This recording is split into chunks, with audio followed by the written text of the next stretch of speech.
penghuni pabrik gula.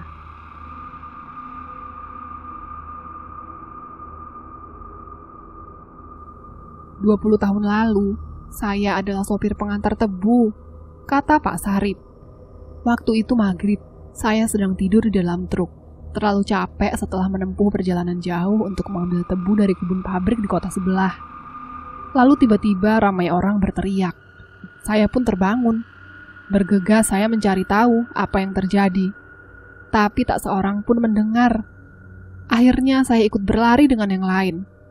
Pak Sarip masih menatap kosong, sembari menyesap kopi hitamnya. Beliau menatap saya yang tampak serius mendengar ceritanya. "Kamu percaya dengan adanya demit?" Tiba-tiba Pak Sarip bertanya seperti itu. Saya yang pernah berurusan dengan makhluk seperti itu hanya mengangguk. Lebih keterganggu dengan pertanyaannya. "Enggak Pak Le, saya percaya," kata saya ragu. Pak Sarip mengangguk, puas dengan jawaban saya. "Kalau rajanya demit?" tanya beliau lagi. Dan disinilah beliau bercerita semua. Malam ini saya akan menulis semua dari sudut orang yang pernah atau mengenal lokasi pabrik jauh lebih lama dari saya. Sebelum saya mulai, tidak ada salahnya kalian melihat apa yang ada di samping kanan kiri kalian. Mungkin mereka sedang berdiri memperhatikan.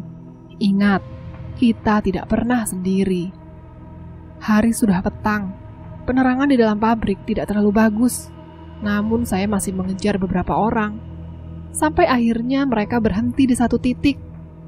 Pak Sarip menyesap kopinya kembali. Di sana rupanya sudah banyak sekali orang. Mereka berdiri, diam menatap sesuatu. Saya yang tidak tahu apa-apa, ikut menatap ke arah mana mata mereka tertuju, kata Pak Sarip. Sampai akhirnya saya tahu. Di atas pohon waru, tepat di samping bangunan utama produksi, ada yang melayang tertiup angin. Itu adalah karyawan pabrik yang gantung diri, ucap Pak Sarip pelan. Saya yang mendengar itu sejenak terdiam. Pikiran saya menerawang jauh. Seolah-olah saya melihat apa yang diceritakan Pak Sarip ada di depan mata saya langsung. Kini beliau mengambil sesuatu di kantongnya, sebatang rokok kretek. Sejak kecil, saya bisa melihat hal-hal seperti itu. Bahkan waktu saya nyupir di Banyuwangi buat ngambil tebu, saya nggak pernah takut. Sampai saya ditemani pocong di Alas Purwo, saya biasa aja. Toh apa sih yang bisa dilakukan oleh pocong? Palingan cuma bikin kita kaget dan bau pesing. Pak Sarip mulai menghisap rokok kreteknya. Tapi petang itu, hawanya benar-benar tidak biasa. Seperti ada sesuatu yang sangat menakutkan. Jauh lebih menakutkan ketimbang genderuwo, kuntilanak, pocong. Alah, iku yo mong ecek-ecek. Tapi yang di sini, mendadak Pak Surip mengeraskan suaranya. Saya semakin tegang mendengarnya. Bukan sekedar demit. Konon, sopo wani ndelok demit iki nyawa taruhane. Siapa yang berani melihat iblis ini, nyawa taruhannya. Itu apa toh Pak Le? Kata saya penasaran. Rojone dedemit nang kerajaan iki. Rajanya demit yang ada di kerajaan ini. Kerajaan apa maksudnya Pak Le? Saya masih penasaran. Ger, tak kasih tahu. Di dalam pabrik ini ada sebuah kerajaan tak kasat mata. Sebenarnya saya tahu dari dulu. Sudah terasa setiap masuk ke sini. Tapi tidak kusangka yang ada di sini rupanya adalah Aji Manunggal, kata Pak Surip. Apa itu Aji Manunggal? Kata saya. Dulu, yang seperti ini sudah jadi bagian budaya kita orang Jawa, nyembah mereka. Dan tempat mereka memang seharusnya nggak di sini. Tapi sejak diusik, sejak dihabisi, kemudian agama mulai dikenal. Mereka akhirnya menyebar. Manunggal itu cuma kiasan, yang artinya makhluk ini sudah hidup jauh sekali dari usia manusia. Bisa dibilang, tempatnya mungkin dari tempat yang jauh semacam pelarian. Jadi, Raja Demit ini bukan asli dari tanah ini. Pak Sarip mengangguk, lebih keterpaksa. Terpaksa agar saya tidak bertanya lagi. Beliau akhirnya melanjutkan. Kamu tahu, Ger, kalau orang Kendat gantung diri, bagaimana matinya. Boten Pak Le, kata saya. Kebanyakan mereka mati dengan mata terbuka. Lidah mereka biasanya melet karena kesakitan sesaat sebelum gantung diri. Pak Sarip menghembuskan asap rokoknya. Tapi yang satu ini, dia meninggal dengan wajah ketakutan. Sebegitu ketakutannya, sampai wajahnya tegang, mengeras. Terus Pak Le, hubungannya apa? Pak Surip kali ini menatap saya. Di wajahnya penuh guratan yang menandakan kini beliau sudah berada di usia yang tidak muda lagi. Apalagi kalau bukan karena diteror. Saya hanya bisa mendengar kalimat itu sembari terngiang di telinga saya. Teror. Suatu hari saya punya kesempatan untuk bercengkrama dengan keluarga besar saya. Di sana lengkap, di mana ada Bude dan Pak D, termasuk Deno yang lagi ngobrol sama Pak Leono. Jadi saya pun ikut bergabung. Masih teringat peristiwa di mana Deno menunjukkan kasih sayang beliau kepada saya. Jadi saya tiba-tiba berbicara sesuatu yang entah kenapa seperti diprediksi oleh Deno. Ojo kuatir, gak bakalan ono sing ganggu awakmu neh, katanya, sembari tersenyum yang membuat saya ngeri. Deno adalah orang yang tidak pernah tersenyum. Tapi saya pikir saya perlu tahu maksud ucapan beliau. Pak D, kerajaan yang dulu Pak D pernah ceritakan itu asli tidak? Kata saya. Gak usah takok, awakmu yang gak bakal paham. Gak usah tanya, kamu juga tidak akan bisa paham. Dengan nada ketus. Pak D, bisa ceritakan itu lagi. Belum selesai saya bicara, Deno tiba-tiba ngomong. Koncomu wis bakal pincang seumur hidup. Endah Pak D namanya, kata saya. Siapa yang melakukan itu Pak D? Rogo Joglok, iku jenenge, kata Deno. Apa itu Pak D? Kata saya. Wani ndelok tah awakmu. Nek wani, ayo tak jak engko bengi. Berani lihat tah kamu. Kalau berani, nanti ikut. Boten Pak D, kata saya menolak keras-keras. Cah bagus, pinter, gak banyak orang berani lihat Rojo Joglok. Sebenarnya, koncomu itu beruntung. Yang dia temui baru Rogo Joglok. Saya langsung bingung. Beruntung piye to Pak D? Koncoku dikepuk sampai cacat. Salahnya koncomu, kata Deno. Salah pripun Pak D? Saiki takok. Sekarang aku tanya. Lapo awakmu nyedeki kerajaan Demit nek gak ono perlune? Kenapa kamu mendekati kerajaan Demit kalau tidak ada perlunya? Nyari layangan Pak D. Kebetulan layangannya terbang ke situ. Goblok berarti kamu, kata Deno semakin ketus. Layangan regane piro? Harga layangan berapa? 500 ripis Pak D, jawab saya. Nyawamu mau regani 500 ripis? Nyawamu kamu hargai 500 rupiah? Saya terdiam cukup lama. Apa yang Deno katakan memang tidak salah, dan saya jadi sedikit malu akan hal itu. Ono jembrong ireng sing luwih kudu mbok waspadai. Jembrong ireng? Saya mengulangi. Entah kenapa nama itu seperti tidak asing. Awakmu eruh, nek nggo kuno pusate. Kamu tahu kalau di situ adalah pusatnya? Jawab Deno. Boten, De. Tidak, Pak De. Kene, tak kandani. Sini, tak kasih tahu.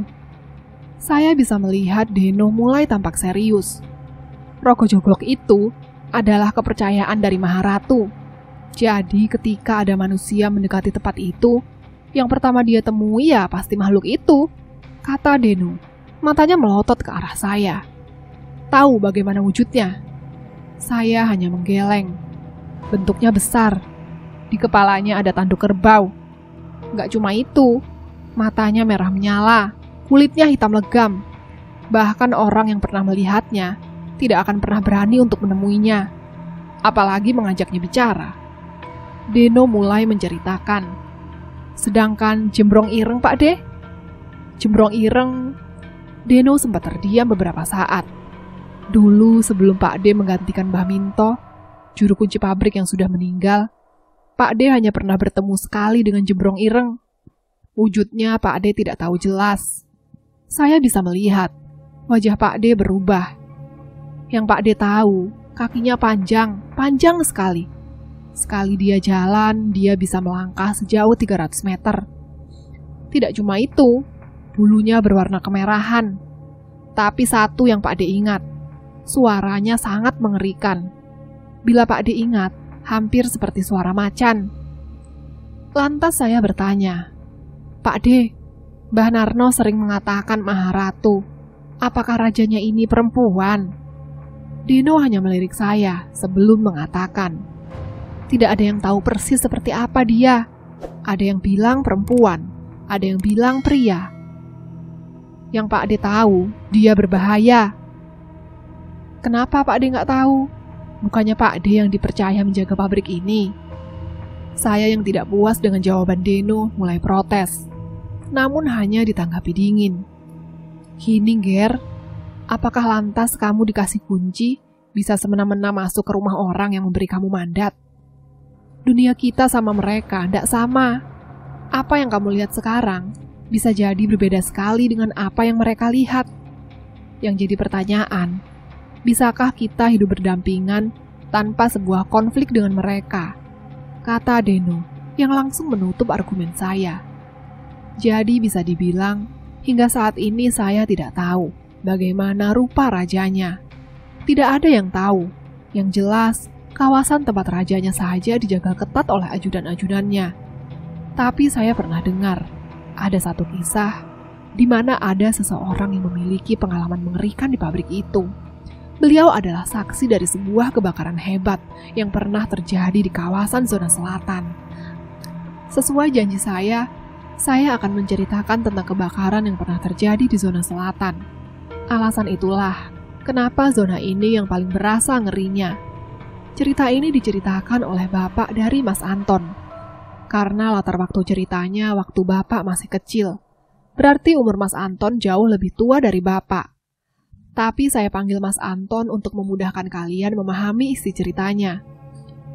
Tragedi kebakaran ini sendiri terjadi jauh sebelum saya lahir. Jadi, daripada saya kebanyakan intro, mari kita mulai ceritanya. Mas Anton adalah pemuda dari Semarang. Beliau pertama kali menginjakkan kaki di pabrik ini setelah mendapat rekomendasi dari pamannya, yang kebetulan memegang jabatan sebagai salah satu mandor. Waktu itu, semua sektor di pabrik ini masih bekerja. Belum ada sektor atau zona yang stop. Mas Anton sendiri mendapat bagian sebagai satpam. Karena latar belakang pendidikan, beliau masih terhitung sebagai karyawan kontrak. Mas Anton tidak sendiri, karena beliau diterima bersama Mas Fadil, putra kota sebelah.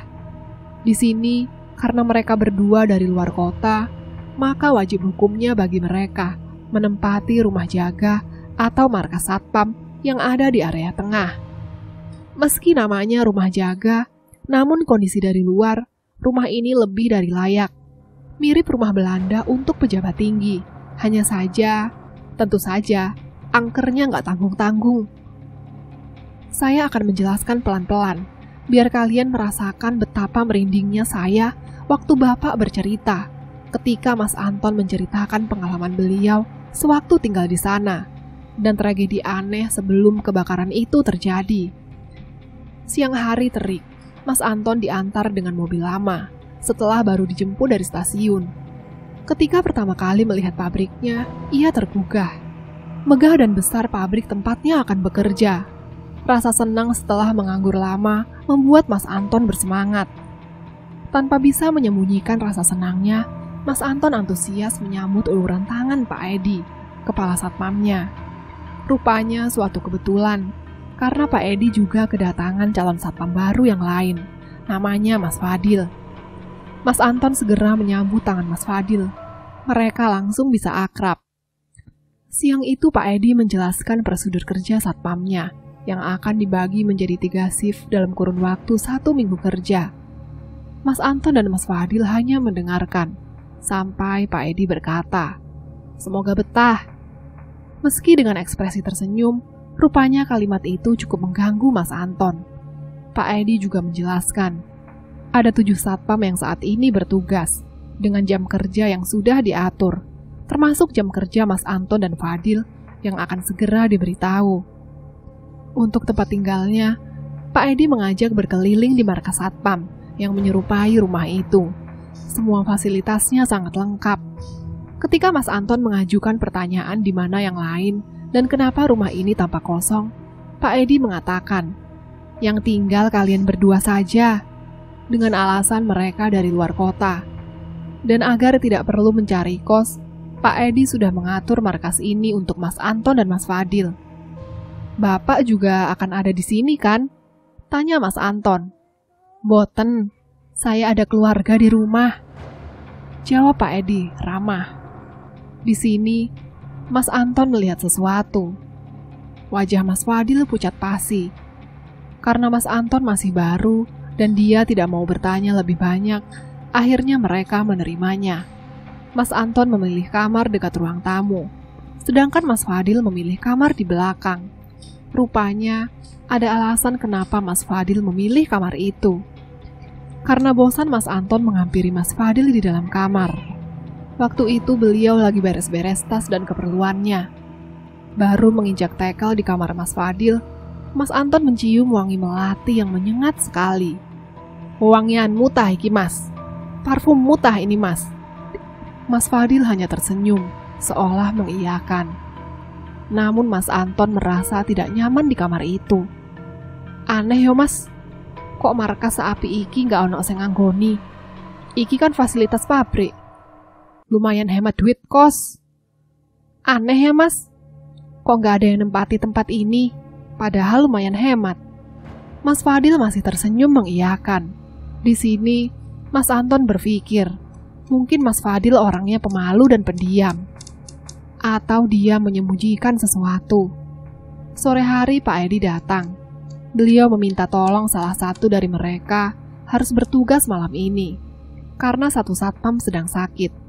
Mas Anton dan Mas Fadil memandang satu sama lain.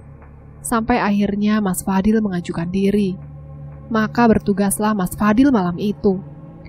Mas Anton berterima kasih akan hal itu, karena beliau merasa belum siap saja. Mas Fadil hanya memberi pesan aneh. Habis sholat Isya, tidur. Rupanya pesan Mas Fadil menjadi semacam beban pikiran bagi Mas Anton. Setelah sholat Isya di kamar, Mas Anton malah tidak bisa tidur, sampai wewangian itu muncul kembali. "Fadil," panggil Mas Anton. Saat sekelabat, ada yang melewati pintu kamarnya yang terbuka. Mas Anton berdiri. Beliau keluar kamar, bingung. Kenapa Mas Fadil malah balik ke rumah? Bukannya kerja. Takut terjadi apa-apa, Mas Anton menuju kamar Mas Fadil. Rupanya, wangi melati yang menyengat itu memang dari kamarnya Mas Fadil. Namun Mas Anton tidak yakin kalau ini bau parfum. Dibukanya pintu kamar, tidak ada siapa-siapa di dalamnya. Namun wewangiannya menyengat sekali. Rasa penasaran dari mana bebauan itu membuat Mas Anton lancang masuk kamar Mas Fadil. Beliau mencari ke sana kemari, sampai ia mendengar suara wanita tertawa terkikih. Merinding, bulu kuduk Mas Anton berdiri. Ia yakin mendengar suara wanita tertawa, namun tidak ada siapapun di sini. Sampai Mas Anton membuka almari. Bau melati berubah menjadi bau cendol mati atau anak tikus. Begitu almari dibuka, Mas Anton terpekik kaget. Ada kepala terpajang di sana. Kepala wanita yang nyengir lebar menatap Mas Anton. Besoknya Mas Anton sudah terbangun di atas kasurnya. Ia masih ingat wajah itu di kepalanya. Mas Fadil baru saja pulang. Dan ketika beliau pulang, disambut wajah kaget Mas Anton. "Mas, ono ndas kelontong kok lemarimu. Mas, ada batok kelapa di lemarimu." Mas Fadil hanya memandang Mas Anton, tampak tidak terkejut. "Wingi lak wis tak warai, mari sholat tur wae nggo kamar. Kemarin kan sudah tak bilangin, selesai sholat tidur saja." Rupanya Mas Fadil sudah tahu. Beliau tahu penghuni di rumah ini. Mas Fadil akhirnya menceritakan semuanya. Katanya, alasan kenapa memilih kamar di belakang karena kamar itu penghuninya yang paling jahil. dan memang suka mengganggu. Namun kamar lain penghuninya lebih ke tidak ramah. Mas Anton yang mendengar itu, wajahnya menjadi tegang. Mas Fadil memikirkan Mas Anton, karena kalau Mas Anton mendapat kamar yang di belakang, takutnya bisa dijahilin habis-habisan. Loh, terus nggak kamarku raonok tah mas? Lalu yang di kamarku memang nggak ada tah mas? Ono, tapi nek aku ngomong, awakmu iso girap-girap. Ada, tapi kalau tak kasih tahu, takutnya nanti kamu bisa kepikiran terus. Hari itu juga Mas Fadil bercerita. Katanya ada sesuatu yang tidak kasat mata, dan ini di atas pengetahuannya tentang pabrik ini. Sampeyan tahu eruh, sing jenengane Kerajaan Demit, kata Mas Fadil. Kerajaan opo toh mas? Kerajaan apa maksudnya mas? Mas Fadil bercerita, rupanya kemarin ia berjaga di zona selatan. Pas ia berjaga, rupanya ia ketiduran. Ia dibangunkan oleh seorang kakek-kakek. Sekali lihat Mas Fadil tahu, dia bukan manusia. Mas Fadil juga tahu, tidak ada energi negatif pada diri kakek-kakek itu.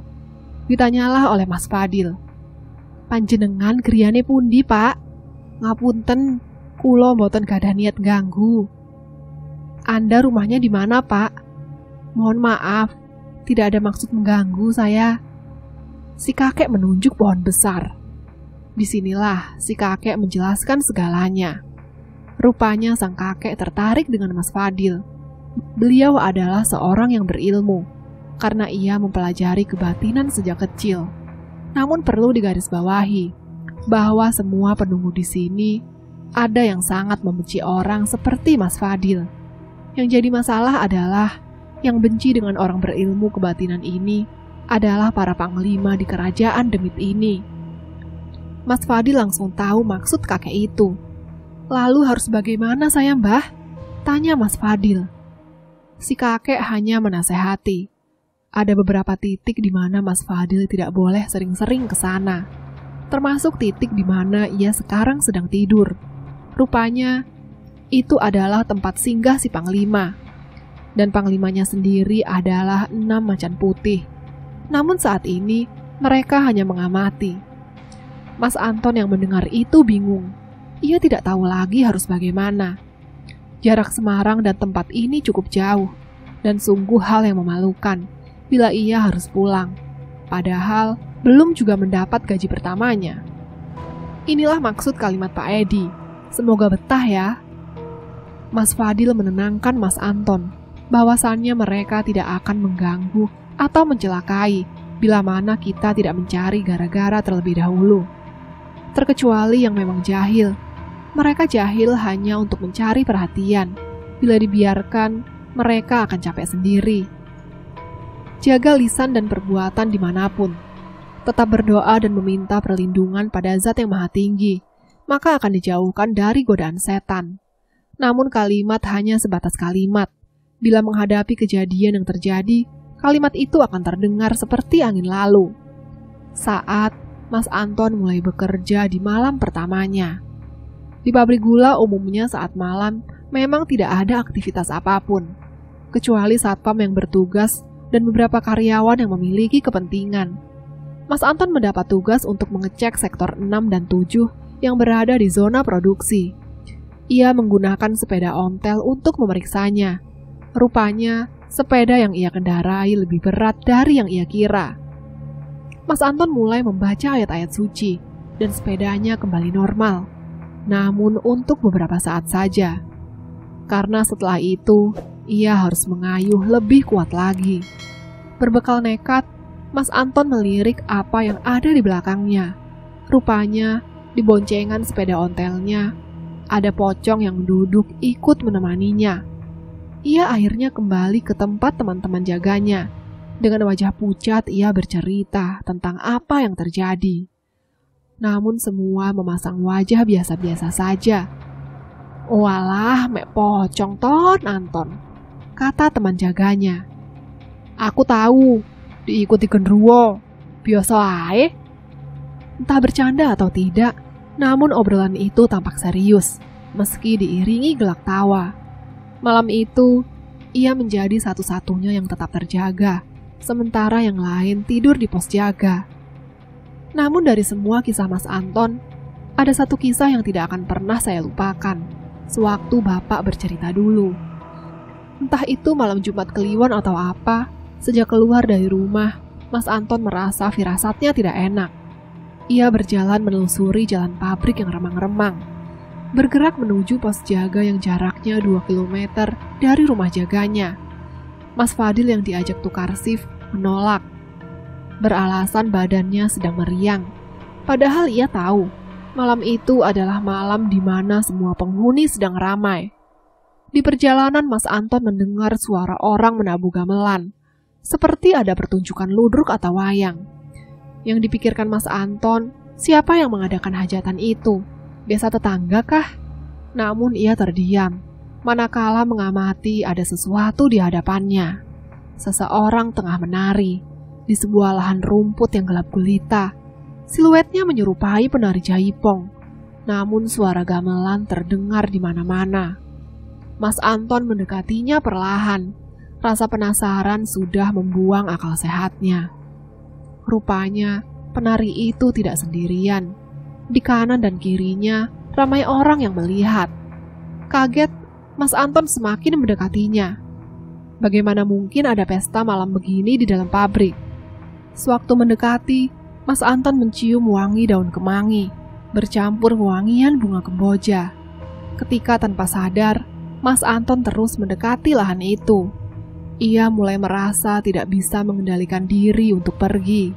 Ia tahu, ada yang tidak beres waktu itu.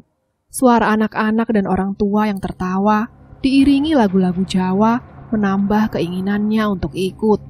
Sampai Pak Edi menyadarkannya. "Ton, iku mbok nggonmu jaga, lapor nang kene. Ton, ini bukan tempatmu berjaga. Ngapain kamu di sini?" Mas Anton segera menunjuk apa yang ia lihat. Namun ketika ia melihat lahan itu lagi, ia baru sadar. Sudah menunjuk lahan dengan cerobong pabrik di depannya. Yang lebih mengejutkan lagi, tempat itu gelap gulita, tanpa ada satu orang pun di sana. Pak Edi segera membawa Mas Anton pergi. Diantarnya ia ke pos jaga. Ketika akhirnya ia melihat teman-teman jaganya, ia bercerita. Semua yang mendengar baru kali ini memasang wajah tertarik. Sampai Mas Anton bercerita, bila ia tidak disadarkan Pak Edi, mungkin besok ia sudah lenyap. Semua temannya saling menatap satu sama lain. "Pak Edi apa maksudmu?" "Pak Edi apa maksudmu?" "Pak Edi," kata Mas Anton menegaskan. "Iki loh wonge, ini loh orangnya." Namun tak seorang pun berdiri di sana. Mas Anton baru diberitahu, Pak Edi tidak akan jaga malam hari ini. Ia sedang ada di rumah, anaknya sedang sakit. Mas Anton hanya terdiam, termangu, memikirkan siapa yang sudah menemaninya malam ini. Setelah malam itu Mas Anton jatuh sakit. Mas Fadil mengatakan, seharusnya Mas Anton bersyukur. Siapapun yang menyerupai Pak Edi berniat baik, dengan menjauhkan Mas Anton dari pusat yang seharusnya memang tidak ia datangi. Seharian Mas Anton hanya tiduran di dalam kamar, badannya letih. Masih tidak bisa menerima ini begitu saja. Namun kemudian ia ingat, sekarang ia di rumah ini sendirian. Setelah Mas Fadil pergi untuk bekerja di shift sore, hari mulai petang. Mas Anton bergegas mengambil air wudhu, kemudian masuk ke dalam kamar. Dibentangkan sajadahnya di samping tempat tidur, kemudian berniat untuk menunaikan sholat maghrib. Namun petang ini ia tahu, dirinya tidak sendirian di dalam kamar ini. Mas Anton berniat, lalu menunaikan sholat maghrib di dalam kamar. Namun, jangankan untuk menghusyukkan diri. Untuk membaca Al-Fatihah saja, beliau beberapa kali harus mengulanginya. Karena seseorang seperti melihatnya entah dari sudut mana. Yang Mas Anton ingat, ada bayangan wajah. Bayangan wajah itu seolah tertawa melihat ia menunaikan kewajibannya sebagai seorang muslim. Benar saja, baru 1 rakaat, Tiba-tiba sesuatu menepuk bahunya. Ia yakin bahwa yang baru saja ia rasakan adalah sebuah tepukan di bahu. Sudah menjadi kewajiban bagi seorang muslim, ketika ia sholat sendiri di surau atau masjid, bila seseorang menepuk bahu, maka itu adalah perintah bahwa ia harus menjadi imam untuk seseorang yang menepuk bahu. Masalahnya, siapa yang ingin bergabung sholat ketika Mas Anton menunaikan sholat di dalam kamar? Takut dan kengerian seperti masuk begitu saja untuk menggoyahkan iman Mas Anton. Namun sebagai muslim yang baik, beliau mulai mengeraskan suaranya untuk membaca Al-Fatihah, menunaikan sholat seolah-olah ada orang di belakangnya.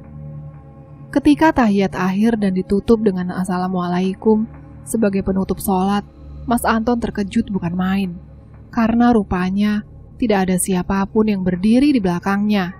Detik itu juga, Mas Anton hanya bisa beristighfar, berharap siapapun yang mengganggunya akan berhenti melakukannya. Semenjak tinggal di rumah itu, Mas Anton sadar bahwasanya memang ada makhluk selain manusia yang bersifat gaib, dan di agamanya diajarkan akan hal itu.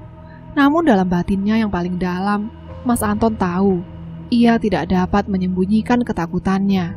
Berbeda dengan Mas Anton, bukan berarti Mas Fadil tidak pernah diganggu. Sebaliknya, Mas Fadil mendapat gangguan berupa serangan fisik. Namun ia lebih menahan diri dan tidak menceritakan ini pada Mas Anton. Kelak ketika Mas Fadil sudah tidak sanggup, Mas Fadil bercerita, setiap malam wanita yang tinggal di dalam kamarnya akan menemaninya, berdiri di sampingnya, dengan kepala diletakkan di samping bantal tempat Mas Fadil tidur. Bahkan ketika Mas Fadil sholat malam, akan tercium aroma busuk dan menyengat, serta tawa yang mengejek. Hal itu menjadi keseharian bagi Mas Fadil. Namun ketika ia bekerja, disinilah para penghuni yang memiliki aura lebih gelap kadangkala menyambutnya dengan teramat tidak ramah. Pernah ketika Mas Fadil berangkat ke pos penjaga, ia dicegah oleh makhluk hitam besar, bermata merah menyala dengan bulu lebat di tubuhnya. Ia senantiasa bersuara layaknya orang yang amat marah. Setiap Mas Fadil mengucap kalimat permisi, ia akan dicekik. Namun Mas Fadil masih bisa menjaga diri, karena ia yakin bahwa ada yang lebih tinggi dari sekedar makhluk penuh amarah seperti ini. Sebelum kejadian kebakaran itu terjadi, Mas Fadil sudah mendapat firasat buruk bahwa akan ada bala bencana. Dimulai dari setiap malam, ia mendengar suara menangis dari luar kamarnya. Kemudian tepat pada jam 2, di mana malam menjadi gelap gulita, terdengar suara anjing kemureng atau berekor dua saling menyalak. Ketika dilihat Mas Fadil, anjing itu akan pergi. Konon, dulu di desa-desa Jawa, siapa yang melihat anjing ini harus dilempar dengan batu, karena kedatangannya biasanya membawa bala bencana. Namun dari serangkaian tanda itu, ada satu tanda yang membuat Mas Fadil harus segera mengundurkan diri dari tempat ini. Apalagi bila bukan ketika ia disukai oleh abdi dalam. Konon ketika Mas Fadil bercerita bagaimana wujudnya, ia tidak berhenti berucap istighfar selama melihat. Wujudnya adalah seorang wanita dengan kaki panjang. Ia seringkali mengikuti Mas Fadil, tampak malu-malu. Namun yang mengerikan adalah satu kakinya tampak pengkor, sehingga ketika berjalan, ia seperti menyeretnya. Mas Fadil menduga makhluk ini tinggal jauh di zona timur. Lalu bagaimana bisa makhluk ini begitu suka dengan Mas Fadil? Menurut Mas Fadil, aromanya tercium seperti aroma kunir yang diperas, sehingga wangian tubuhnya seperti aroma bau langu. Masalahnya, Mas Anton berkata, bau Mas Fadil biasa saja. Mas Fadil bercerita bahwa hanya beberapa orang yang dapat mencium baunya. Karena sebenarnya, bau ini adalah bebauan yang disukai oleh jin penggoda. Apa yang membuat Mas Fadil diikuti terus? Jadi karena Mas Fadil mendalami ilmu kebatinan, sejak dulu banyak jin yang ingin menjadi bagian dari Mas Fadil. Namun ia menolak, karena itu adalah awal dari kesyirikan. Mas Fadil mempelajari ilmu kebatinan hanya untuk menjaga diri dari mara bahaya, bukan untuk mendapat ilmu yang kelak akan menyusahkan raga manusia ketika mati kelak. Jadi makhluk ini kini terus menggoda Mas Fadil. Mas Fadil akhirnya resign setelah ia tahu bila terus berada di sini akan membahayakan dirinya. Terlebih ketika di salah satu mimpinya, Mas Fadil melihat gurunya yang sudah meninggal menyuruhnya pulang dan membuka ladang. Ketika pamit dengan Mas Anton, Mas Fadil hanya berujar, "Tetap dekat sama yang kuasa, jangan hiraukan mereka. Insya Allah kamu kuat, Ton." Namun disinilah awal dari tanda-tanda balak atau bencana mulai bermunculan. Semua orang pasti tahu bagaimana pabrik gula berproduksi. Umumnya pabrik gula tidak akan menjadwalkan untuk masuk di shift malam. Ini termasuk untuk karyawan. Namun ada sebuah pengumuman baru, di mana akan diberlakukan shift malam bagi para pekerja. Anehnya, para pekerja yang dimaksud adalah pekerja yang bukan berasal dari karyawan pabrik, melainkan karyawan borongan. Mas Anton mendapat instruksi untuk mulai fokus berjaga di pos selatan, di mana nanti zona inilah yang akan bertugas memproduksinya. Setiap malam, Mas Anton kepikiran akan hal ini, karena pada umumnya, pabrik gula akan mulai sibuk saat kemarau, di mana produksi tebu melimpah ruah, sebagai bahan baku gula yang akan diproduksi. Yang jadi masalah, untuk apa pabrik mempekerjakan borongan pada musim hujan? Setiap kali Mas Anton bertanya kepada Pak Edi selalu menjawab tidak tahu. Disinilah, semua ini seolah menjadi beban pikiran Mas Anton. Rupanya firasat Mas Anton semakin lama semakin mengganggu. Ditambah, setiap malam Mas Anton mendengar ada hal yang tidak beres. Ini terjadi ketika suatu malam, ada yang menggedor-gedor pintu rumahnya. Di sini Mas Anton sampai bingung, siapa yang bertamu malam-malam begini? Meski sudah diacuhkan, ketukan pintu seolah-olah terus terdengar. Karena penasaran, Mas Anton mengintip dari celah jendela utama di ruang tamu. Namun tidak ada siapapun di sana, kecuali kegelapan kosong di halaman rumah. Akan tetapi, ketukan itu akan terdengar lagi dan lagi setiap Mas Anton berada di dalam kamar. Semua orang Jawa tahu akan sebuah pertanda yang bernama dayoh atau berarti tamu. Bila seseorang mengetuk pintu, namun tak ada siapapun di sana, hal itu bisa menjadi sebuah pertanda akan adanya sesuatu yang akan terjadi. Hari itu juga, Mas Anton sampai harus menunaikan sholat malam, karena firasatnya seolah-olah terus mengganjal pikirannya. Dan benar saja, di samping jendelanya, Mas Anton mendengar suara anak-anak kecil, tampak sedang bermain. Di sini, Mas Anton langsung menyimpulkan, mendengar suara anak kecil adalah suatu pertanda yang paling buruk. Karena konon dalam sejarah tanah Jawa, anak-anak adalah simbol kepolosan. Mendengar suara mereka adalah arti dari sebuah ajal yang kian dekat. Pagi harinya, Mas Anton mendapatkan kabar bila orang tuanya sedang sakit. Mendengar itu, Mas Anton meminta izin untuk pulang. Namun ditolak oleh Pak Edi dengan alasan pabrik sedang kekurangan tenaga penjaga. Sedangkan jadwal tugas dimulai malam ini. Malam pun tiba. Sejak sore, Mas Anton merasa ada yang akan terjadi dalam waktu dekat. Namun setiap ia memikirkan apa, seolah-olah apa yang ia takutkan tampak kabur. Dilihatnya para pekerja borongan yang rupanya berasal dari luar kota. Ketika Mas Anton berjaga, ia seperti mendengar suara. Sebuah suara seseorang tengah berteriak-teriak meminta tolong. Namun tidak ada wujud apapun di hadapannya, hanya pos penjaga, di mana beliau melihat aktivitas dan suara mesin para pekerja. Mas Anton sempat bertanya, di mana para karyawan pabrik? Namun rupanya tidak ada satupun karyawan pabrik. Padahal seharusnya mereka ada, karena yang menjadi tenaga ahli adalah mereka. Semua keganjilan ini rupanya terjawab pada malam keempat, ketika Mas Anton didatangi seorang wanita tua. Beliau mengatakan bahwa ia tersesat. Namun Mas Anton tahu, bagaimana bisa seorang wanita tua tersesat di dalam pabrik. Curiga, rupanya wanita tua itu mengatakan sesuatu yang membuat Mas Anton bergidik ngeri. Tumbal kanggo Maharatu. Kaget, Mas Anton izin pamit. Beliau menggigil semalaman. Masih teringat wajah nenek tua itu. Hari itu, Mas Anton meminta izin untuk tidak bekerja 1 malam. Awalnya Pak Edi enggan memberi izin, sampai melihat kondisi Mas Anton yang benar-benar tidak dapat dipaksa bekerja. Disinilah petaka itu terjadi. Pada pukul 2 dini hari, terdengar ledakan keras dari suara mesin yang tengah beroperasi. Anehnya, kondisi pintu tidak seharusnya tertutup. Namun malam itu, seolah-olah pintu tertutup dan terkunci dengan sendirinya. Api mulai menyebar dan membakar gudang. Pekerja borongan yang terjebak di dalam gedung akhirnya terpanggang hidup-hidup. Mas Anton yang mendengar nyala api dari halaman rumahnya langsung segera menyusul. Ketika sampai di sana, ia hanya bisa menatap kosong gedung itu, berkobar dengan suara teriakan meminta tolong. Setelah kejadian itu, Mas Anton meminta izin untuk resign, namun ditolak Pak Edi. Meski begitu, setelah dibujuk lama, Mas Anton akhirnya bertahan. Namun ia tidak mau lagi tinggal di rumah itu. Karena semenjak saat itu, setiap ia tidur, suara minta tolong itu seperti menghantuinya. Tidak hanya itu, zona selatan mulai ditutup dan menjadi tempat satu-satunya yang terbengkalai.